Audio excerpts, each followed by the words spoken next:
আসসালামু আলাইকুম। আজকের ভিডিওতে আমি আপনাদের প্রস্রাবে ইনফেকশন কমানোর জন্য সহজ ৫ টি উপায়ের কথা বলব।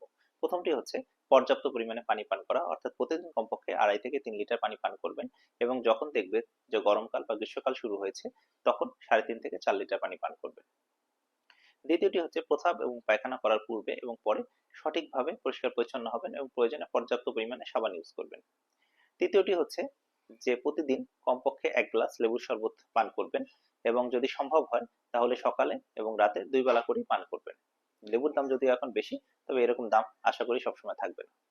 চতুর্থ যে বিষয়টি রয়েছে সেটি হচ্ছে যখনই দেখবেন আমার প্রস্রাবে সামান্য পরিমাণে জ্বালা পোড়া শুরু হয়েছে, তখন সিরাপ সাইট্রা কে অথবা সিরাপ সিকে সিরাপ, এই ধরনের সিরাপ ১ গ্লাস পানিতে ২ চামচ করে দিয়ে সকালবেলা এবং রাতের বেলা ২ বার গ্রহণ করবেন এবং কমপক্ষে ১০ থেকে ১৪ দিন গ্রহণ করবেন। পঞ্চম যে উপায় সেটি হচ্ছে যে কোনো ধরনের শারীরিক সম্পর্ক শুরু করার পূর্বেই আপনার ব্লাডার খালি করে নিবেন, অর্থাৎ প্রস্রাবের থলি খালি করে নিবেন, মানে প্রস্রাব করে নিবেন এবং শারীরিক সম্পর্ক করার পরে যদি দেখেন যে প্রস্রাবের চাপ আছে তখনও আবার পুনরায় হচ্ছে ব্লাডার খালি করবেন বা প্রস্রাব করে নিবেন। তাহলে যেটা হবে যে এই শারীরিক সম্পর্কের ফলে আপনার প্রস্রাব ইনফেকশন হওয়ার যে সম্ভাবনা থাকে সেটা একদমই কমে যাবে। তো আশা করি এই টিপসগুলো আপনারা ফলো করলে আপনাদের ব্যক্তিগত জীবনে আপনারা উপকৃত হবেন। ধন্যবাদ সবাইকে।